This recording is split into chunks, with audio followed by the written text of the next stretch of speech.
Lauren Sanchez didn't discover the photo until 3 months after it was secretly taken, 11:47 p.m. on a Tuesday in Venice. Delivered in a plain envelope with a chilling note, it showed her wedding from a hidden overhead angle. Her husband quietly speaking with a stranger, both staring at her as she laughed with guests, completely unaware. The man's face was blurred, but his stance spoke volumes. He held a tablet, and even in the grainy footage, Lauren saw what looked like financial records. Her husband didn't look like a man in love. It was the cold gaze of someone closing a deal, while his bride unknowingly played her role in front of onlookers. The truth wouldn't surface until 3 months later, in Venice, where Lauren still believed she was living a fairy tale. The reality was far darker, unfolding long before she said, "I do." If one photo could threaten a billion-dollar marriage, imagine the secrets hidden behind it. Like, share, and subscribe for the next revelation. 6 months earlier, in Manhattan's Glass Towers, a very different, flowerless ceremony had taken place. There were no flowers or planners, only briefcases, tablets, and cold, calculated talk. Around the table sat forensic accountants, investigators, media strategists, and reputation lawyers, all focused on a manila folder labeled Project Venice. Inside wasn't a wedding plan, but a chilling blueprint. Every guest, location, and even the menu served a hidden purpose. The groom, expressionless like a chess master, was about to marry the woman of his dreams, but in truth, he was orchestrating a meticulous tapestry of modern relationships. The trap wasn't meant for a criminal, it was designed to create one. Phase 1 is filing, he told his team, speaking with the precision of a corporate briefing. Every interaction, gesture, and conversation had to be recorded. She would think she was starting a new life, but in reality, she was building a case against herself. Lawyers tapped away on tablets, investigators prepped invisible surveillance, and media strategists drafted press releases that hid the true purpose. Phase 2 begins after the ceremony, he continued, pointing to the palace's architectural plans. The 30-day surveillance disguised as a honeymoon would uncover everything. One lawyer asked, "And the prenuptial agreement?" A thin, cold smile crossed his face. The document wasn't meant to protect assets. It was a blueprint for her legal destruction. Each clause ensured she would have no recourse when the time came. The experts in the room understood. This wasn't a wedding. It was a siege. Lauren first sensed trouble amid the whirlwind of magazine covers, designer fittings, and lavish parties. She felt like Cinderella, suddenly surrounded by private jets, personal shoppers, social media managers, nutritionists, and trainers, all gifts from her fiancé, each insisting their presence was essential to her new life. But beneath the glamour, the strange details were beginning to stack up. What Lauren didn't realize was that every gift carried hidden strings. The personal shopper tracked her purchases and comments. The social media manager monitored her posts, followers, and photo metadata. And the nutritionist logged both her diet and emotional reactions. Even the trainer, seemingly empathetic, coaxed her to reveal past relationships, family, and fears, quietly feeding a psychological profile that would later be used against her. Each session brought her closer to unknowingly surrendering to a meticulously crafted plan. It must be hard to trust after being hurt. Exhausted and fragile, Lauren confided her insecurities and doubts, unaware that every word was recorded in the trainer's hidden device. Behavioral experts used her confessions to map her psychological vulnerabilities. The Hamptons' engagement party, meant to celebrate love, served instead as a beta test for the wedding surveillance system.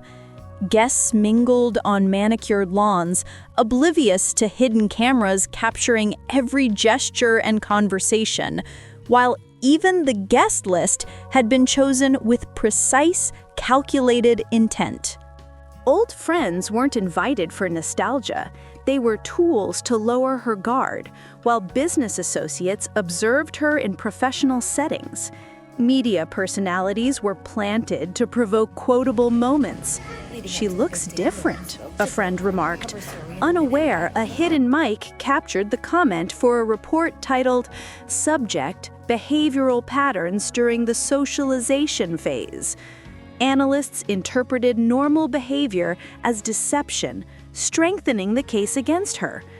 The prenuptial agreement arrived just 3 days before the wedding. As Lauren's world swirled with final preparations, her defenses at their lowest, the timing was no accident. Her lawyers knew she'd be too distracted to scrutinize the prenuptial agreement. Buried in 87 dense pages were clauses giving her husband unprecedented control. Silence clauses to prevent public speech, image clauses dictating her media portrayal, and financial clauses threatening bankruptcy for resistance. Vaguely worded conduct clauses meant almost any action. Who she spoke to, where she went, or what she said could trigger punishment, including financial ruin and social ostracism enforced by his powerful network.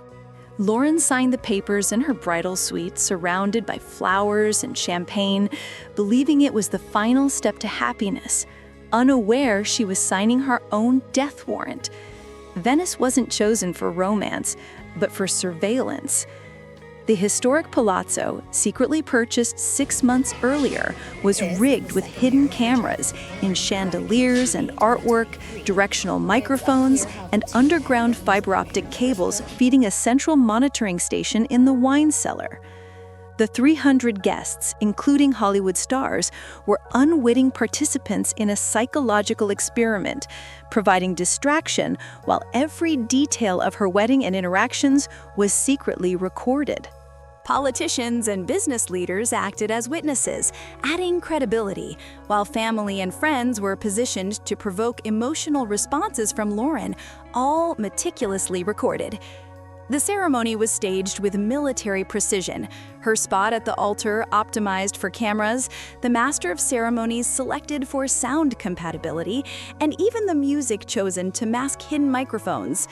As she walked down the aisle in her custom gown, believing in a perfect wedding, every step, smile, and tear was captured from dozens of angles, turning the celebration of love into evidence for a premeditated plan. At the reception, the true purpose of the evening emerged, though only to those in the know. Tables were equipped with sensitive recording devices, capturing friends and family, discussing her past and personality, while business partners' conversations about her professional life were monitored to undermine her credibility. Every wedding tradition, dancing, toasts, cake, played out against a backdrop of industrial-level surveillance. Lauren smiled, posed for cameras, and accepted congratulations, unaware that each moment was being documented for her ultimate downfall. Later, one photo revealed her husband's secret business meeting during the reception, taken by a hidden camera and smuggled out by someone who dared to preserve it. The photograph became Lauren's proof that her marriage was a sham, but by the time she realized it, the trap was fully set. The attack was swift and ruthless, beginning before she could process the revelation. Legal waves hit first. Lawsuits in New York, California, and London froze her assets and pushed her toward bankruptcy, with the prenuptial agreement forcing her to cover both sides' attorney fees. Within hours, her husband's publicists leaked manipulated stories and edited surveillance footage to portray her as calculating and manipulative, amplifying the assault on her life. Private conversations were leaked to make Lauren appear ungrateful and scheming, and even her charity work was twisted into proof of selfish ambition. Her career suffered next. Projects were canceled, agents went silent, and her social media accounts, controlled by her husband's team, were flooded with bot-driven attacks. Within 48 hours, she was isolated. Friends avoided her, family received anonymous evidence, and her lawyer calls were tapped. Every legal strategy she had planned was anticipated and thwarted, leaving her trapped on all fronts. Every potential ally had been warned away. Lauren was fighting a war she couldn't see, while her enemies tracked every move. Even the discovery of surveillance and infidelity evidence had been staged, a psychological trap to break her. The final envelope's note made it clear. She was never meant to win. Her marriage had been a calculated stunt to destroy her and send a warning to anyone who might challenge the established power. Alone in her empty penthouse, with frozen assets and a shattered reputation, she finally understood the scale of the manipulation and the ruthlessness of the system she had unknowingly entered. Lauren finally realized she had never been fighting for love or her future.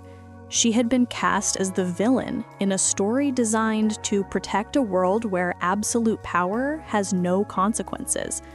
The photograph that started her search for truth was only a small piece of a much larger plot. Her husband's whispered words in Venice, "too late," weren't a confession, but a declaration that her fate had been sealed long before she believed in love. In the silence of her empty penthouse, she understood she had never been a bride. She was evidence in a case built against herself. And her story was only the beginning. If a wedding could become such a meticulously engineered nightmare, how many other truths remain hidden behind lavish doors?